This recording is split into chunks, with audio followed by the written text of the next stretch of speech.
और खास मेहमान इस वक्त हमारे साथ जुड़े हुए हैं। विवेक सूद सीनियर एडवोकेट हैं हमारे साथ और साइबर लॉ एक्सपर्ट भी हैं। और इस चर्चा का हिस्सा हमारे साथ नेल्सन, माफ कीजिएगा, पंकज शास्त्री हैं, एमडी मैच मेकर। लेकिन सबसे पहले विवेक, आपसे मैं सवाल लेना चाहूंगी, अब IT एक्ट 2 के तहत अगर मैट्रिमोनियल साइट्स आएंगी तो इसका कितना पॉजिटिव इम्पैक्ट आप इन पर देख रहे हैं? मेरा ये मानना है कि ये गाइडलाइंस जो हैं बहुत ज़रूरी थी और ये बहुत ही इनका काफ़ी इम्पैक्ट होगा। और क्योंकि शादी का जो है सिस्टम जो हमारी सोसाइटी में वो एक इम्पॉर्टेंट इंस्टीट्यूशन है और काफ़ी लोग चीट हो जाते हैं, काफ़ी लोगों के साथ धोखा हो जाता है। तो मुझे लगता है कि ये गाइडलाइंस बहुत ही ज़रूरी हैं और इनका काफ़ी इम्पैक्ट होगा। मगर मैं ये ऐड करूँगा कि फिर भी जो लोग जो इन साइट्स के ज़रिए जो शादी ब्याह की बात शुरू करते हैं उनको वर्चुअल वर्ल्ड से बाहर निकल के फिजिकल वर्ल्ड में आके भी वेरिफिकेशन करनी चाहिए।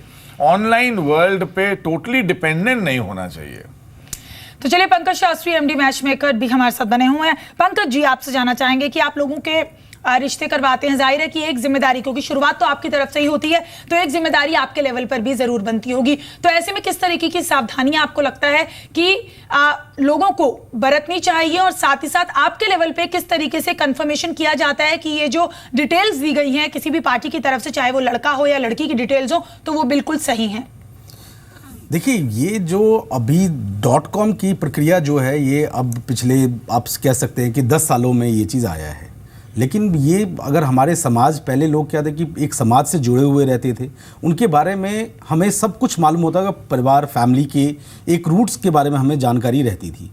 अब ये जितने भी साइट्स हो गए हैं, अब लोग तो कहते हैं कि ये .com नहीं, ये .com है ये जी। लेकिन इनके बारे में कहना, क्योंकि जो दो लोगों की एक नई जिंदगी की प्रक्रिया चालू होने वाली है, जिसमें तीनों लोग एक दूसरे को नहीं जानते, ना लड़की वाले जानते हैं, ना लड़के वाले जानते हैं, ना वो करवाने वाले जानते हैं।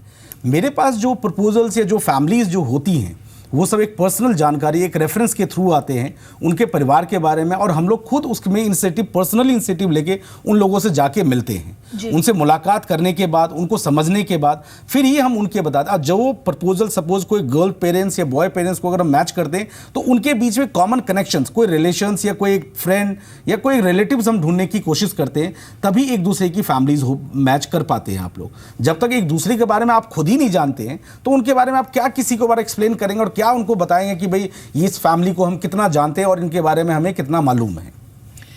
विवेक, यहाँ पर सवाल ये भी उठता है कि जहाँ निजी जानकारी की बात आती है तो अक्सर अभी तक ये शिकायतें मिलती आई हैं कि मैट्रिमोनियल साइट्स पर निजी जानकारियाँ भी बहुत जल्दी लोग हासिल कर लेते हैं एक दूसरे की, क्योंकि बात करना शुरू करते हैं, क्योंकि ये भी ऑप्शन है मैट्रिमोनियल साइट्स पर, आपको कोई प्रोफाइल पसंद आता है तो आप उससे चैटिंग का ऑप्शन भी उसके साथ होता है। तो ऐसे में लोगों को धोखे बहुत ज़्यादा मिलते हैं। अब यहाँ पर अगर आपका कोई भी सरकारी ID जो है वो अपलोड होता है तो आपको लगता है बहुत ज्यादा हेल्पफुल होगा आने वाले दिनों के लिए, अगर ऐसा होता है? जी, मेरा मानना है कि ये जो ID प्रूफ वगैरह की जो गाइडलाइंस आई हैं, ये इनका महत्व होगा और इनसे काफ़ी हद तक जो चीटिंग होती है, जो फ्रॉड होता है ये मैट्रिमोनियल अलायंसेस में, मेरा ये मानना है कि उससे ये फ्रॉड और चीटिंग काफ़ी कम हो जाएगा और काफ़ी और लोग पकड़े जाएंगे। अगर वो कुछ इस टाइप का अटेम्प्ट करेंगे तो वो पकड़े भी जाएंगे। लेकिन ये इंश्योर कैसे किया जाएगा कि ये ID जो है ओरिजिनल है, क्योंकि अक्सर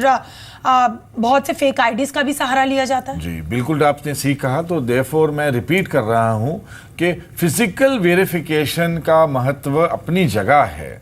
देखिए, ये जो वर्चुअल वर्ल्ड है तो ये ऑनलाइन वर्चुअल इलेक्ट्रॉनिक वर्ल्ड है। इसमें कई चेहरे नकाब पहन के कई किस्म के फ्रॉड कर सकते हैं। इसलिए मेरा तो ये सजेशन है, हर जो व्यक्ति है जो इन साइट्स का इस्तेमाल करना चाहता है कि वो फिजिकल वेरिफिकेशन ज़रूर करे। और जहाँ तक आपने चैटिंग का मुद्दा उठाया, ये एक इनहेरेंट प्रॉब्लम है हमारे ये इंटरनेट की। इससे बचना मुश्किल भी है, मगर इससे, क्योंकि ये बहुत ही इजी वे ऑफ कम्युनिकेशन है, मगर मैं तो ये कहूँगा कि सावधानी बरतें और उस चैटिंग में उतनी ही इंफॉर्मेशन दें जितना वो ज़रूरी है और जिसका कोई दुरुपयोग ना हो सके।